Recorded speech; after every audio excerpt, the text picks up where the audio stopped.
It's another sweltering morning in Memphis, Egypt. As the sunlight brightens the Nile, Pesachet checks her supplies: honey, garlic, cumin, acacia leaves, cedar oil. She's well stocked with the essentials she needs to treat her patients. Pesachet is a Sunu, or a doctor. In order to become one, she had to train as a scribe and study the medical papyri stored at the Pur Ankh, the House of Life. Now she teaches her own students there. Before teaching, Pesachet has a patient to see. One of the workers at the temple construction site has injured his arm.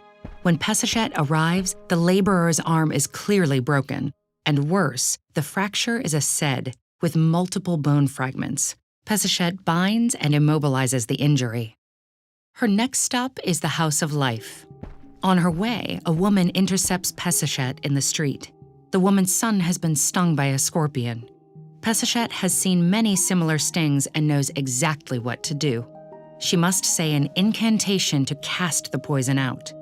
She begins to recite the spell, invoking Serket, patron of physicians and goddess of venomous creatures. Pesachet recites the spell as if she is Serket. This commanding approach has the greatest chance at success. After she utters the last line, she tries to cut the poison out with a knife, for good measure. Pesachet packs up to leave, but the woman has another question. She wants to find out if she's pregnant. Pesachet explains her fail-safe pregnancy test. Plant 2 seeds, 1 barley, 1 emmer. Then urinate on the seeds every day. If the plants grow, she's pregnant. A barley seedling predicts a baby boy, while emmer foretells a girl. Pesachet also recommends a prayer to Hathor, goddess of fertility. When Pesachet finally arrives at the House of Life, she runs into the doctor-priest Isesi. She greets Isesi politely, but she thinks priests are very full of themselves.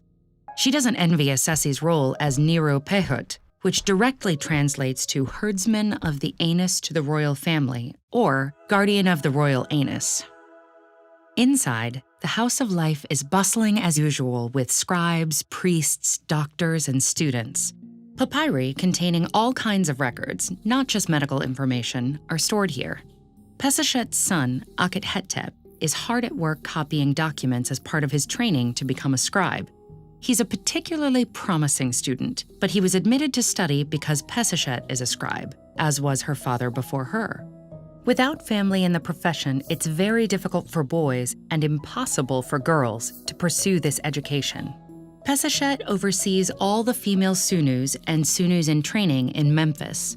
The men have their own overseer, as the male doctors won't answer to a woman. Today, Pesachet teaches anatomy.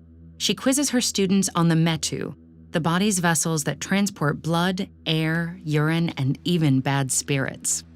Pesachet is preparing to leave when a pale, thin woman accosts her at the door and begs to be examined. The woman has a huge, sore lump under her arm. Pesachet probes the growth and finds it cool to the touch and hard like an unripe hemat fruit. She has read about ailments like this but never seen one. For this tumor, there is no treatment, medicine, or spell. All the texts give the same advice: do nothing. After delivering the bad news, Pesachet goes outside. She lingers on the steps of the House of Life, admiring the city at dusk. In spite of all her hard work, there will always be patients she can't help, like the woman with the tumor. They linger with her, but Pesachet has no time to dwell. In a few short weeks, the Nile's annual flooding will begin, bringing life to the soil for the next year's harvest and a whole new crop of patients. Keep exploring the details of daily life in ancient civilizations with our Day in the Life playlist, or check out our Patreon page to learn how you can support our nonprofit mission.